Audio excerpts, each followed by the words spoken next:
Hello everyone, my name is Slav Chernekov. I've been invited to be the moderator of this session.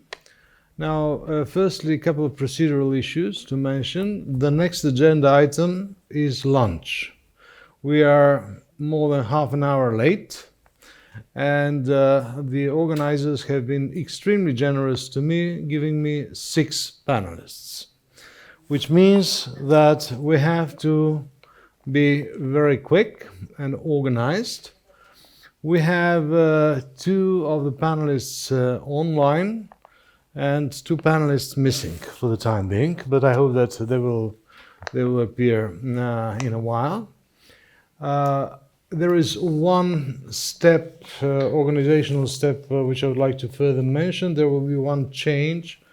We shall have as a first speaker Mr. Contoleon, because he has some other involvements. Please join us, right?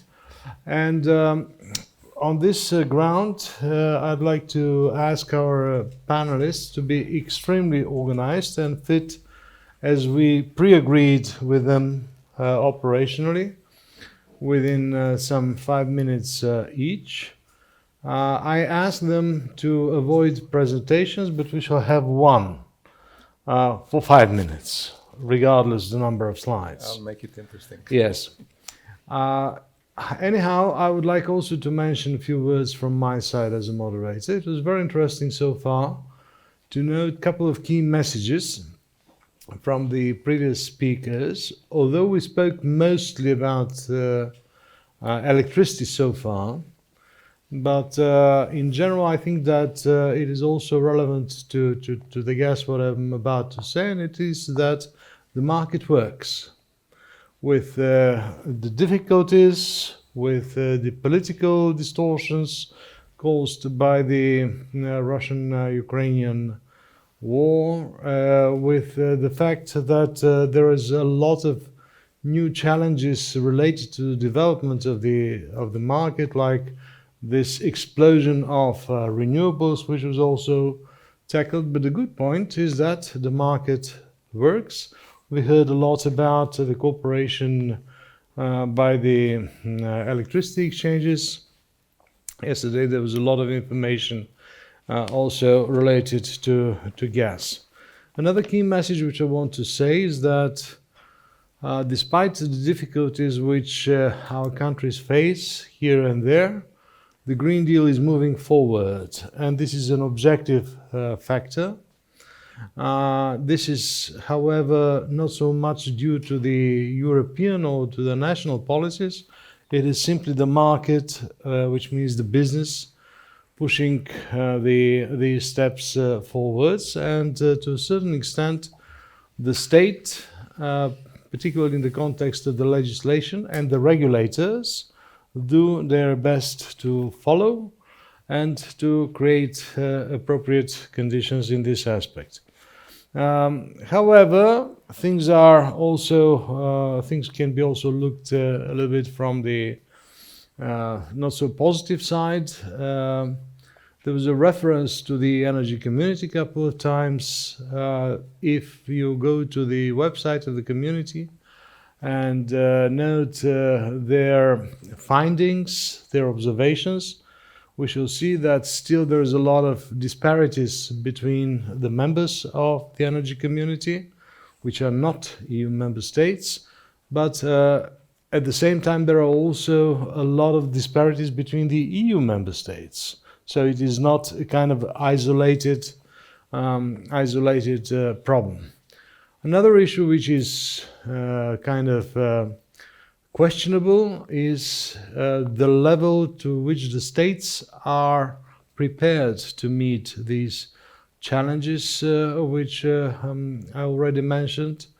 And this is related to some topics like adequate national strategies, adequate view at the energy mix, which is 100% within the national discretion. That is, it does not depend on the EU policies. The interconnections, the development of the networks, and so on. And on these topics, we shall hear now the opinions of our distinguished speakers.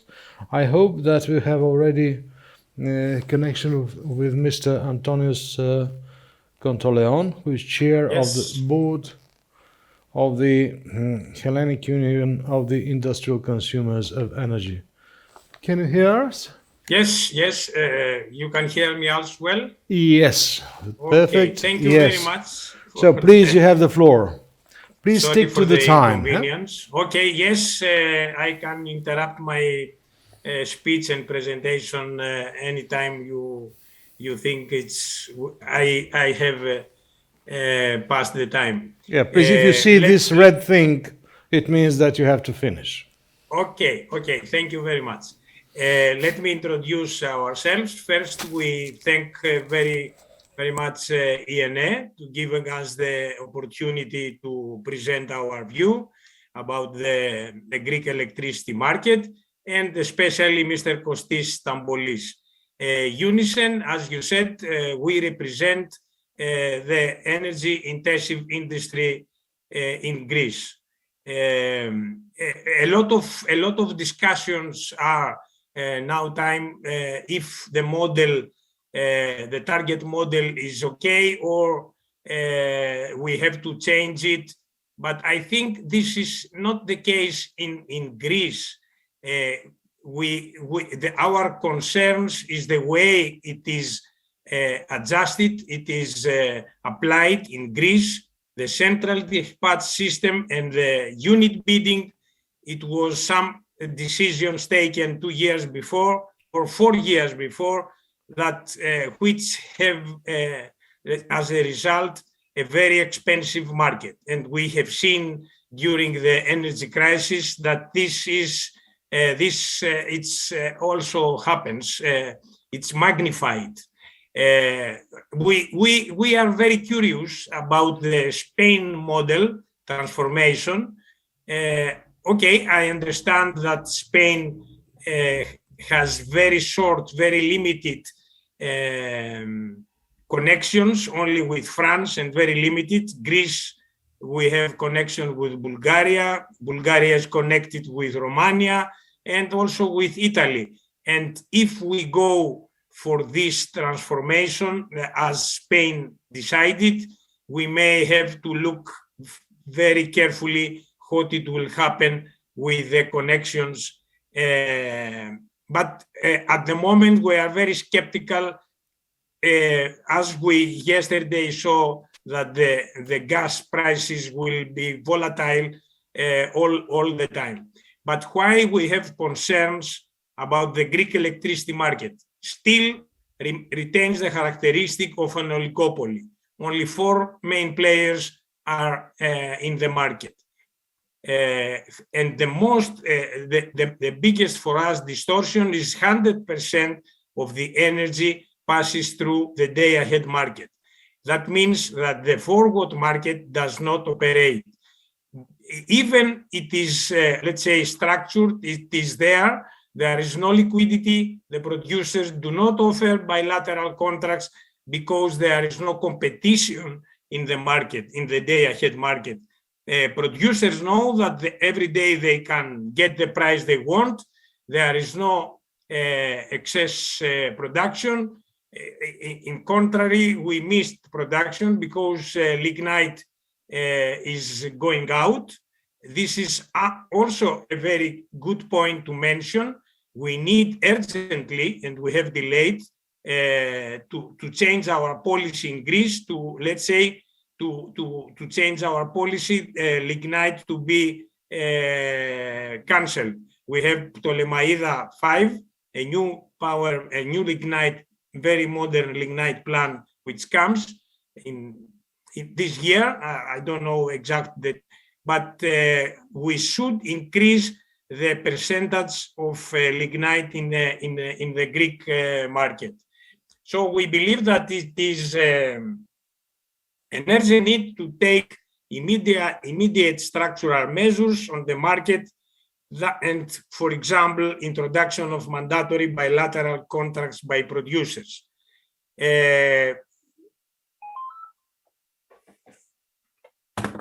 also we see that the market reform plan is being delayed.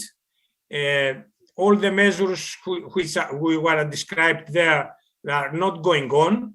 Demand response is still, we don't know when it will start. The full balancing responsibility of renewables production has been postponed to the end of this year. Redispatching is still pending, and there is no possibility of concluding bilateral contracts. So we believe that a very good point for industry is to give prioritization to conclude PPA, corporate PPAs with the renewables producers. And this is something that our government needs to take care, not to give prioritization just to PPAs, but to PPAs which will be concluded with corporate industries. Okay, I think you could, if you have any questions. I don't know if I follow the time. Yes. Well, thank you very much. I think that currently this is enough. I just want to make two very brief comments, and if you want to react with one sentence on them. Firstly, about the coal. I am a little bit surprised by what I heard, because I know that the national policy of Greece is to phase out coal very quickly. But evidently there are some changes into consideration in this aspect. It is much quicker in Greece than, for example, in Bulgaria, because in our case we talk about officially about 2038, which is well beyond my understanding, my personal understanding. And the other comment which I would like to make is linked to this explicit list of questions and proposals which you as organization have to your government. It is very good that you have made it 1, 2, 3, 4 as concrete steps which you expect. I don't know to what extension you have a kind of formal communication with your authorities on these changes and on the timeline when you expect that these changes will come. Can you just, with one sentence, comment on these two points? First of all, recently our government revised the initial, let's say, of closing down of the lignite plants. It is postponed for 2028, and I think this includes the new lignite plant Ptolemaida 5, also Megalopoli 4, Meliti, and Agios Dimitrios 5. Our expectation, because we see, let's say, the European policy right now, they want to reduce gas exposure. This cannot be done in Greece if we don't increase once again the lignite production. Right. We should increase lignite up to 20% in the mixture. And we are in close cooperation with the Greek government. One recently measure that it is state aid, which is proposed to the European competition, is this green pool mechanism, which is for renewables PPAs. We will make a pool. Will be the PPAs concluded between producers, renewable producers, and eligible industries. Right. And we will pool all these PPAs in a pool, and an aggregator will rephase. He will sell it, all this production, to the day-ahead market, and as a supplier, it will bring it back to us, but shaped as base load. You understand? Yeah. Our concern is that renewables are cheap, but are cheap if they are shaped. The right. Energy.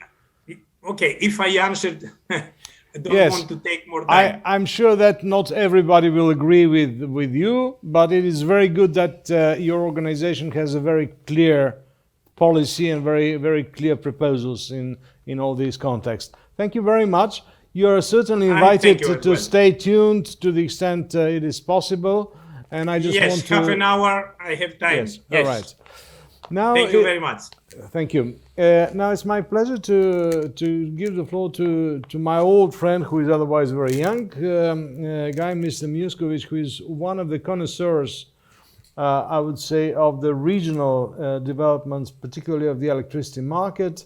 He has been in many positions, and currently he's with us as, I'm trying to pronounce it absolutely correctly, Czarnogorski Elektroprenosny System.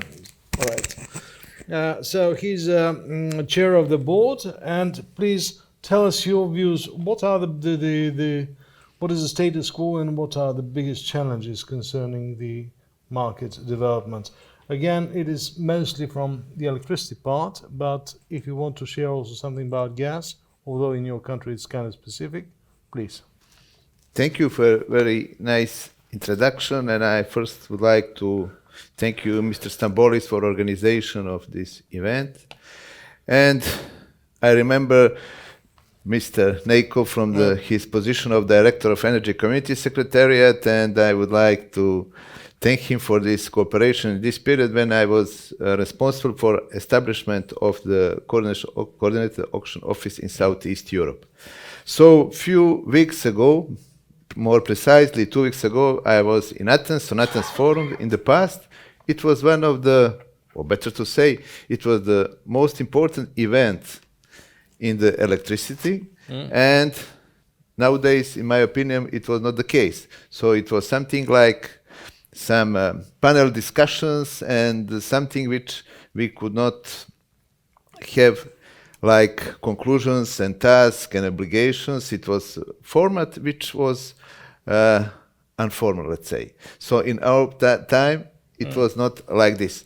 So in this respect, I would like to remind you with all who chair Athens forums and their views. For example, I remember one discussion 10 years ago with a representative of a European Commission, and it was very hard discussion, and they told me that market coupling in the region will be tomorrow.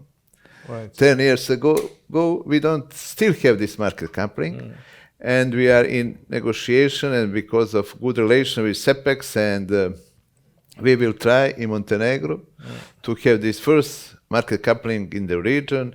We have established this power exchange. They are today responsible for the energy, for the losses for the transmission system operator and distribution system operator.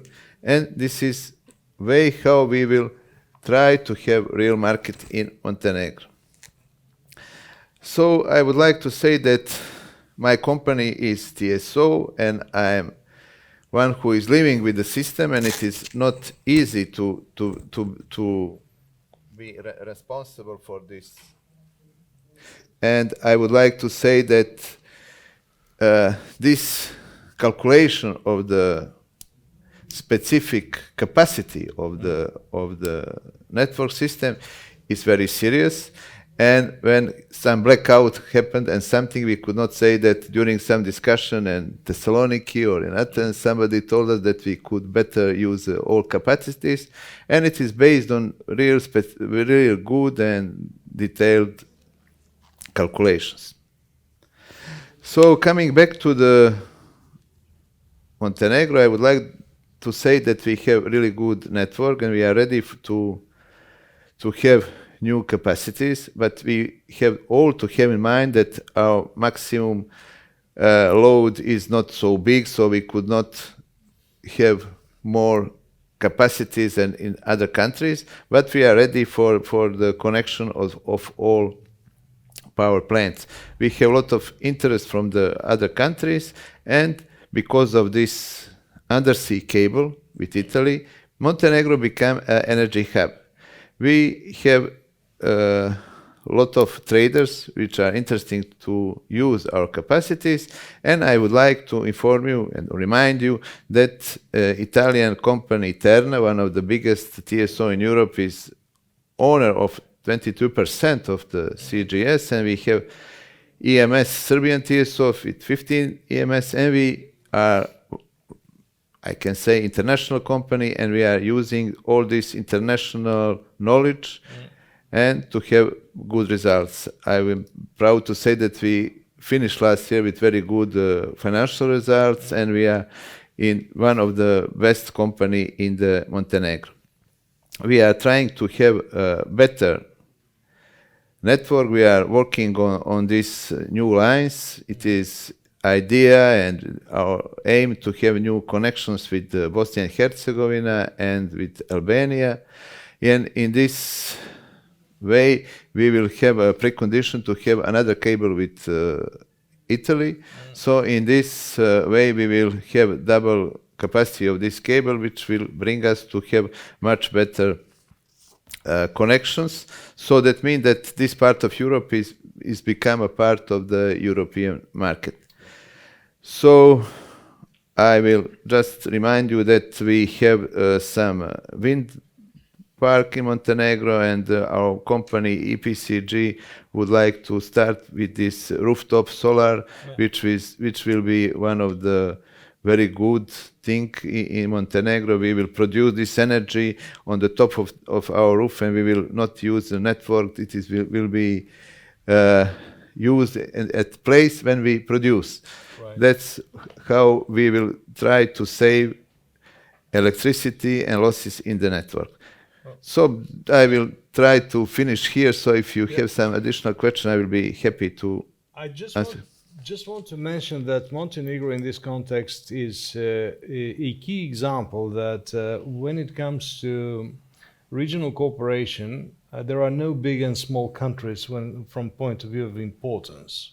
I mean, the example with the cable which we gave on the one side, the possibility of having a second cable, the interconnection process with particularly the close neighbors of Montenegro are of extreme importance. And the other thing which I want to mention is that I want to congratulate your country in the context of the progress which you are making when it comes to your way to the EU, although there are political factors. I know you are very advanced in the negotiations, but there are political factors which unfortunately go beyond.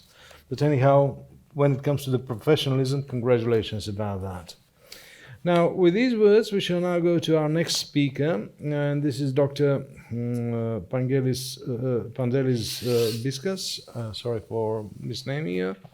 He is Associate Professor in the Department of Electrical and Computer Engineering at the Aristotle University in Thessaloniki. So, Professor Biskas, you have the floor. Tell us, what is the scientific view of what's going on around?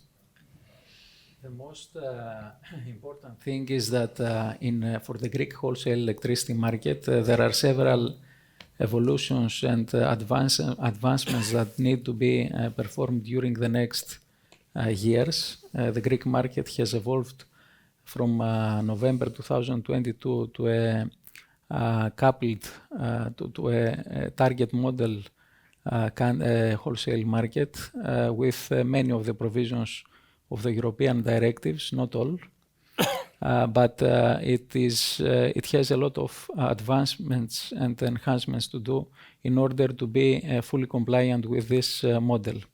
The first is the commencement of the ex-bid mechanism, which is a fact in most European countries, if we exclude the Western Balkan countries and Greece.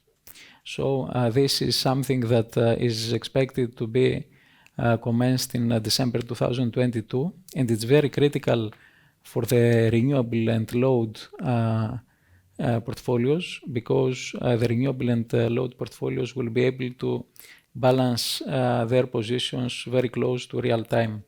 This is something that needs to be done as soon as possible.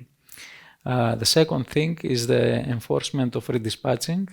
Currently, we do not have a redispatching settlement. It's all based on the marginal price of the balancing energy in the balancing market. The third thing that has to be moved away forward is the participation of renewables and demand response in the balancing market. Since the balancing market is, I would say, not so competitive, and it's very urgent that more entities enter this market to become more competitive and better for the end consumers. So we expect that the demand will enter the balancing market within the next 3 months and the renewables within the next 6 months in Greece, in order to provide upward and downward balancing energy respectively. The next thing that should be also let's say moved forward is the cross-border exchange of balancing energy with the neighboring countries of both MFRR, the Manual Frequency Restoration Reserve, and AFRR, the automatic one, namely the TSO of Greece, ADMIE, to enter the Picasso and Marie platforms in order to take part in the cross-border exchange of this balancing energy.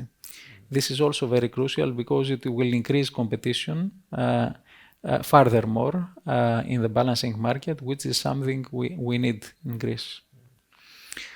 The next thing that should be performed is the reserve sharing. It's something that will decrease our requirements for reserve, both MFRR and AFRR reserve requirements, so it will minimize the cost for the end consumers. And of course, the other thing that should be included in the market is the incorporation of balance of batteries in all markets, day ahead, intraday, and balancing, because they are able to provide all services to the TSO. All these need to be done quite effectively and quite urgently, I would say, because they will increase the competition in all markets and they will have a very good effect for the end consumers in Greece. Now, the challenge is, you know that in Greece we have a very, I would say, optimistic approach on the renewable penetration. In the National Climate and Energy Plan, we have a 72% of electricity production covering the load from renewable sources. So this large penetration is expected to bring some very much big challenges to the TSO in both the short term, for example, the generating unit scheduling, the generating units dispatch in real time, the reserve provisions in the balancing market in the real time, the voltage stability in some areas with very much renewable penetration, and of course the lack of inertia, which is a problem for most TSOs in Europe. All these have to be faced in the short-term scheduling and dispatch, and of course there are mid-term problems that will be caused by this renewable penetration. For example, the scheduling of the maintenance schedules. Since in Greece, for example, during the latest years, summer is not so big problem anymore because we have the PV generation, but winter is an excessive problem. So the scheduling of the maintenance should be performed differently in the following years. And in the long term, we have the several problems.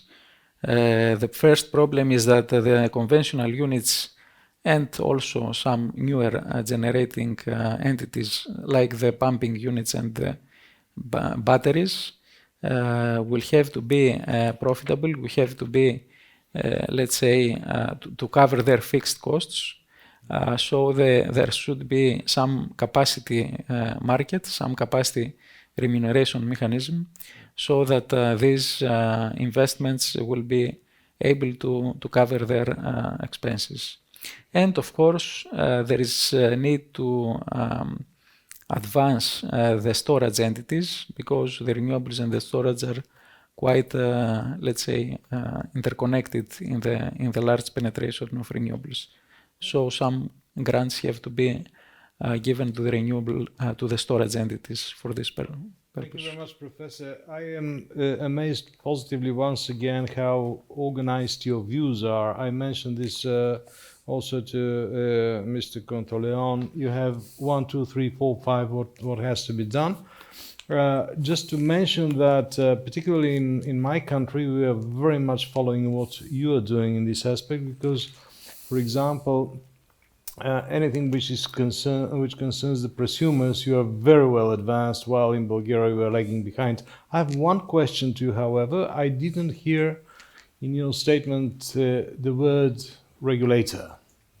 And my question to you is, having in mind these tasks which are ahead and the challenges, to what extent the regulatory authority, which is very good in your country, by the way, and also the government are at the level of meeting in due time these demands, because they have to create the relevant framework? Please, a short answer. The regulator and the government are putting the way through in order to attain these goals and to, let's say, cover these challenges. I think the main challenge is for the TSO, because the renewables are increasing in a very fast pace, and the TSO has to do very important things to be able to cover its needs in the short term, in the future, in the next years. This is when it comes to the network to accommodate the renewables. This is what Exactly.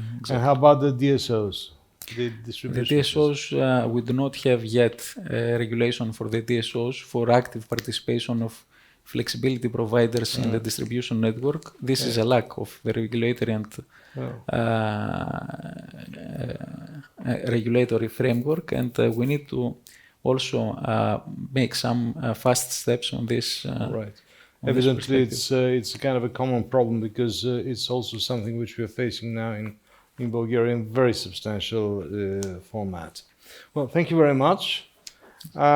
Now I shall pass the floor to Mr. Shkelkin-Bozgo, who is the one who surprised me with a very short 19-slide presentation, which he sent to me in advance, and I asked him very much to be concentrated and to look at my red flag. Okay, thank you very much. Time-wise.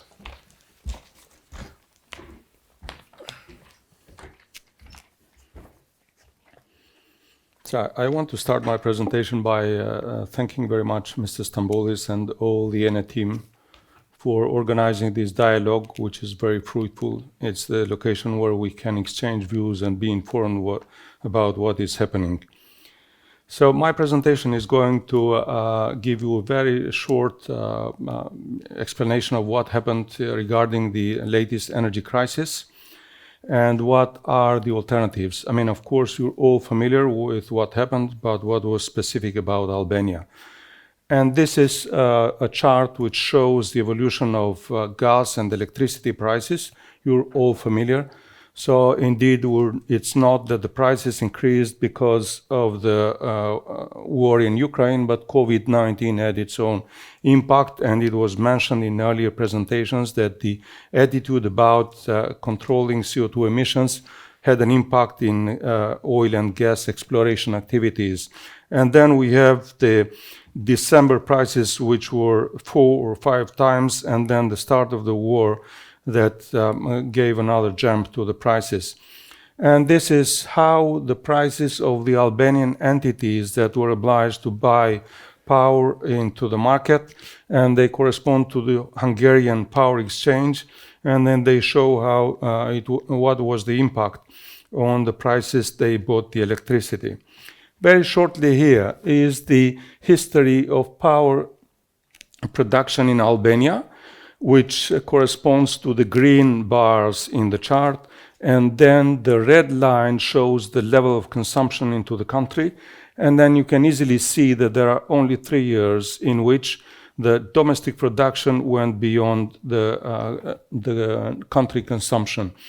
But still, this is not the whole story, because even in the case when there was more production than it was consumption, still the balance was not positive. And then I'll explain why, and the explanation in this chart. If you see the lines, the dotted lines, they show the production and the consumption of the country along the year. And then you see the dotted lines for the first part of the year. They more or less match each other. So which means that the domestic production meets the domestic consumption, but then for the dry part of the year, it is the domestic consumption that goes beyond the domestic production. So then the implication is that the power is to be bought into the market. But then the problem is that when there are wet years and when there are wet seasons, there is no rain only in Albania, but it is in the whole region. So then the prices are going down. But then when we go in the market and have to buy electricity, then the prices are high. And it has an implication in the overall balance of financial balance over the year. And then if you see the continuous lines, they correspond to 2021. And if you see the first part of the year, the production has been tremendous. So it's the first time there was so much domestic production, but still the overall impact is negative. And then this chart shows why it happened so, because the prices were low in the very first part of the year, 2021, and then thereafter the prices went up, not only for demand, but also due to the crisis that happened. And then what is the overall implication? For 2021, Albania or the Albanian entities had to spend something like 250 million euros for 2021, and for the first 4 months of 2022, it was something like 130 million euros, making it overall something like 380 million euros, so which is quite a big bill. So let's make a summary of what happened, a resume. What happened is that in the beginning of April, due to all of this, and in addition to this one I explained, is the mismanagement of the main cascade we have, which is under the ownership of the public entity. So by April, the whole system was close to collapse. And then security of supply was at stake. And of course, I explained what the electricity bill was until then. Who suffered most? It is the entities that have to buy electricity into the open market. And as the energy reform pushes the private consumers to go out into the market, and they have to face the high electricity prices. And then the other one were the entities that were to buy for supplying tariff consumers, but then the difference for them was covered by the government. Because of course, the governments are always very sensitive on any measure that will have a political cost. How was the situation resolved? If actually it's not resolved yet. But then we were lucky because in April rain started to fall, so it alleviated the situation. But security of supply remains a big issue. So then it comes to the next item, what is the challenge? So the Albanian power system has a fundamental issue which is related to the portfolio. So the energy outlook study that was prepared by IENE, it ranks Albania among the countries that have the lowest level of dependence from imports. But actually the whole system, the way it is organized, it exposes it to serious security of supply issues. Now let's have a look on how the energy demand, is happening in Albania. This shows the correlation of the energy demand growth, energy consumption growth, and the GDP of Albania. The red circles there show the situations when there have been need for curtailing the electricity consumption. And these are the projections of how power demand is expected to go into the future, depending on different scenarios. This shows what the installed capacities and how they've evolved over time.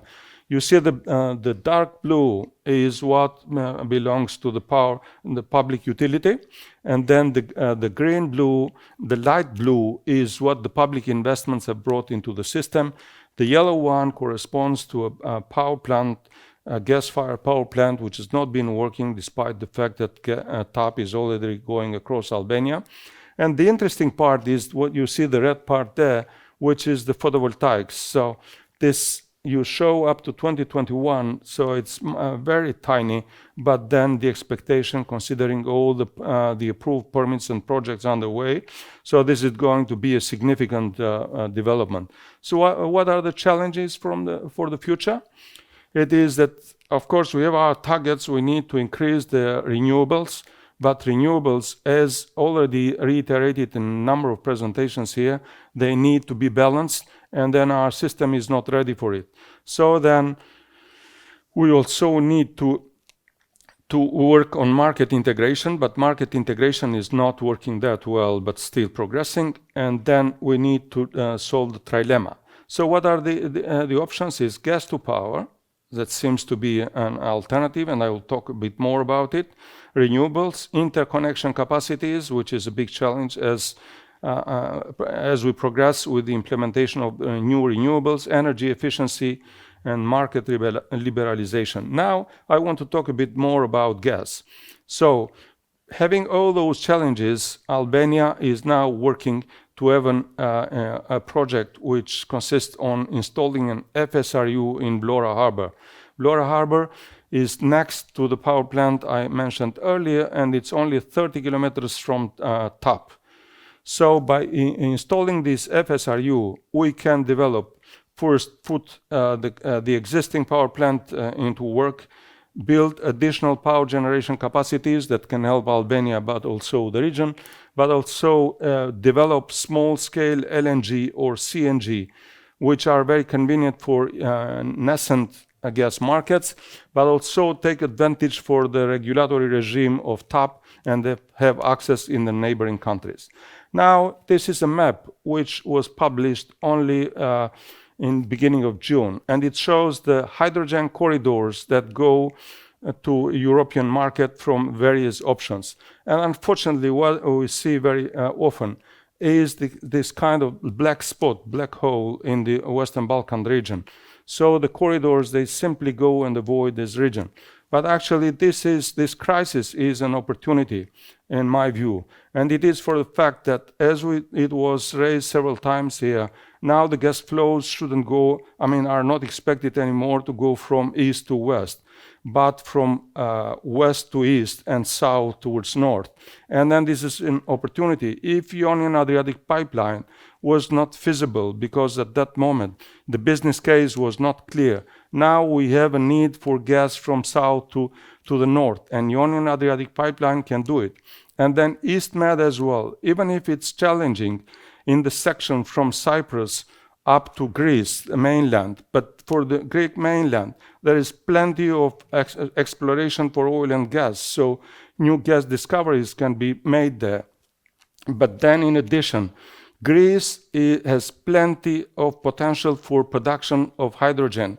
So those projects not only will help at the very first phase to supply gas, but they can easily be converted to hydrogen. So this is an opportunity which should draw the attention of the industry and the governments of the region and to lobby for it. So the crisis do not only bring issues, but they are also opportunities. And I thank you very much for your attention. Thank you very much, Joachim. I think that your country is kind of very specific when it comes to its energy mix, and it's not since today. It's for ages you relied mostly on hydro. The question about gas, which you focused, is very important, and I know that there have been a lot of discussions on that for ages, and projects and all that. I think that there are three problems in this aspect, and I will just mention it, maybe to stimulate also the views of our next speaker. That is not so much to provoke you to answer. Firstly, it's about the policy towards gas, in general terms. Secondly, it's interconnections. And thirdly, it's capacity, the supply part, that is the necessary volumes for this. Because now the situation which we faced in the context of the war changed, I think, the perception in all these three directions: policy, interconnections, and capacities, because a lot of things appeared on the surface. So I wish you well. Of course, it's the decision of your government and your authorities what kind of energy mix you're going to have. But I think that it will not be such an easy issue to solve it on the ground of gas. This is my comment. Would like to react with one sentence. The only sentence I would say is that if the connection of the power plant was not done because the judgment was made only on the economics without taking into consideration the security of supply, then if it would have been done differently, then the project would have been there in place. Regarding LNG and the future versus renewables, yes, this is indeed a challenge, but I believe there is room there to think seriously about it, and there is an opportunity. Yeah, I know, and I know you have also a lot of European support in these discussions. So I wish you well, regardless what will happen. Now, it was a very good end of your presentation. I mentioned initially that so far we focused mostly kind of on the electricity part when we talk about the market integration. And however, gas is there. Gas will play and will continue to play a substantial role, at least for a couple of more decades, in my view. But I might be wrong. Therefore, it is much better that we listen to professionalists who deal with these topics. And this is now the introduction which I want to make, prior to giving the floor to our next speaker, who is Mr. Frederick Berntheimer, head of the legal and just a second, head of the legal department of the Central European Gas Hub. Grüß Gott. Can you hear us? Hello, Chair. Thank you for this very kind introduction, and hello from Vienna. Can you hear me well? Yes, and we can see you. Please, you have the floor. Tell us how does the gas market integration look from your perspective? And if you can make a little link to the electricity part, it will be also great. Yes, certainly. Thank you. So I would like to start with a very short observation and introduction of what we are doing at Central European Gas Hub. We are a benchmark hub operator, and we have also a cooperation with EEX, the European Energy Exchange. And I think this puts us in a very special place in the middle of physical gas deliveries, of trading on a hub, and of course on exchange trading. What are we doing in Austria in a way to better prepare for the challenges that are ahead of us is that we are changing our balancing system with 1st of October this year into a system where the TSO and the DSO level are balanced together. This, of course, is something that is also important in light of the energy transition, because, of course, when we speak about green gases and about decarbonization, the system will become much more local, and flows will also change as they were previously. But here I would like to make a short cut and maybe come to the challenges that we have ahead of us. I've noted that you've started, dear Chair, in the initial statement with, of course, the decarbonization challenge. I think this is one of three challenges that I see currently. Of course, we have the crisis, the war in Ukraine, that has certain security of supply, and of course, price volatility issues that we have to deal with. We have still the Paris goals that we need to reach. And the third challenge is the topic of this discussion today, that's the market integration. And I think all of them, they are interlinked, of course. And the question in a way is, what can we do to solve them best possibly? I think we as exchanges, we are system operators, but of course we have a role to serve the market and foremost to serve traders. And we are fulfilling this on different levels. And I think one challenge that is there for a long time, and it has been, I think, not sufficiently solved, is the very basic challenge of red tape. We are a one CE area, but we have so many different regimes and so many different regulations. And for our traders, it's very difficult, and it takes a long time, and it takes a lot of knowledge and ultimately cost to register in these systems and to have the know-how to operate them effectively, to make money and to contribute to the energy system. That's one part. The other part, I think, is that when we look at the decarbonization, I think green gases, they will play a major role. Hydrogen is there, biogas is there, other gases are there. They will make our systems more resilient and enhance security of supply. But I think also biogas and green gas, we need to have a certain perspective on market integration there. When we speak about these green gases and we speak about trading them, then we have to have the correct tools in place. And I think here the tradability and the issuance of guarantees of origin is a key topic. And the way I see it now is that the guarantees of origin, the systems are complicated. The question is for how and for what can we use these guarantees that are there?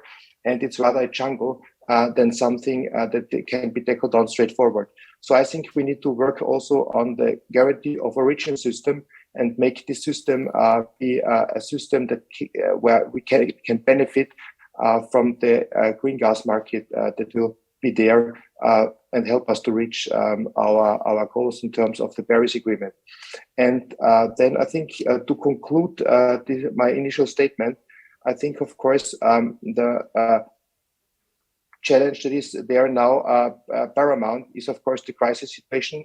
Gas market change every day. We've seen reduction. We have seen under deliveries. So the price volatility is there. The attention is there. But in a way, I think only when we all work together and make our systems fit for the future, then we can also overcome this system and this situation where, of course, we are so dependent on just one producer. And I think I would like to leave it there, and please feel free to ask me any questions. Yeah, well, thank you very much. I will use the fact that you're a lawyer. By the way, I'm also a lawyer, so we are kind of colleagues in this aspect, but you're much more knowledgeable in the concrete context. So I have a question for you. Normally in the EU and also in the energy community, we distinguish very well between harmonization of the framework and the implementation of the harmonized framework. And the discrepancy is there. So from this point of view, which of these challenges which you mentioned require, so to say, intervention by the European Union in the context of developing new legislative framework, and which of these challenges can be dealt within the existing framework and are dependent when it comes to their implementation on the relevant national authorities and the relevant companies? Well, thank you for this question. I mean, I think, of course, in principle, it would be ideal if problems could be solved by participants, and we would not need any regulatory or policy intervention. But due to the complex nature of these issues, I would say that, of course, the market design in the use of guarantees of origin, I think this is a problem that shall be tackled on a policy level. And of course, we have currently ongoing also consultations about the delegated acts in the RED II directive. But I think this is falling short of the solution that we need, because I think we need a system that is harmonized and that is so easy that really guarantees of origin have a value that in a way incentivizes the production, and that can lead us to a path where we have a scalable production of these green gases very soon. Okay. And I think also for the market integration topic, I mean, it could have been solved a long time ago. It was not solved. So probably the NSOG would and other associations would be could deal with it. But I think also here maybe a green pass or a passporting regime would be best placed and should be developed by policymakers. Okay, so it's a kind of a combination between bottom-up and top-down approach. Well, thank you very much. Exactly. Please stay tuned if you can. And Sure. now I pass the floor to our last, but not when it comes to importance, speaker. This is Mr. Martin Georgiev, the CEO of the National Electricity Company of Bulgaria. Mr. Georgiev. Здравейте. Thank you for having the chance to take part in this event. I will try to be a bit short as we are already ahead in time. So I'll shortly speak about the challenges which are at the moment, which are faced in Bulgaria, and also some of the priorities. So same as in other countries, one of the main priorities is the transformation of the market towards less CO2 intensive production and production mix, let's call it. There is a lot of interest by investors in renewable energy sources to invest in Bulgaria, even it is much higher than effectively the system could afford to manage, to connect and manage, more than 20,000 megawatts, where the average consumption in Bulgaria for the year is around 5,000 megawatts. Bulgaria is still, everyone knows, a country which produces more electricity than it consumes, so it supplies also around 20% of the production is exported to neighboring countries. So one of the biggest challenges for this still attracting reputable and competent, let's call it, international investors who can bring also their know-how and support the transformation is the regulatory and legal stability in Bulgaria. Unfortunately, since many years, we are facing many changes in the legislation, often on a very short notice without efficient prior consultation with the market participants, which of course is reducing or lowering the confidence of investors, long-term investors in assets. At the moment, there is also such a change in the Energy Act, which is in the process, let's call, of discussions. On one hand side, it is reducing the surplus revenues for renewable investors above specific price, which was previously defined. On the other hand, it is also the state will have the chance to let's call it take or use much of the profits from the state-owned energy producers in order to finance a scheme for support of non-household consumers in Bulgaria. This, of course, also, if I speak in my professional capacity at the moment, this is a challenge as it reduces the possibilities for the company to invest, whether in new assets or in the modernization and increase of the efficiency and reliability of existing assets, which historically, due to previous periods when prices were much lower, these investments are lagging behind. The other aspect with the renewables is, of course, their market and system integration. As I mentioned, there are a lot of applications or a lot of interest, which of course is a challenge to be integrated in the energy system and to be managed. The activities in this aspect are, from one hand side, to increase the connectivity of Bulgaria, the cross-border connectivity. From the other hand side, to increase the possibilities to store electricity or energy in general. NEC, in where I can speak best is, let's say, we started recently one project which is very important for storing of, actually for increase of capacity of dam at pump storage power plant, which is one of the instruments to support the integration of renewables. The government is supporting this project, and it is already advancing quite fast for such a big investment project. The other initiative, which is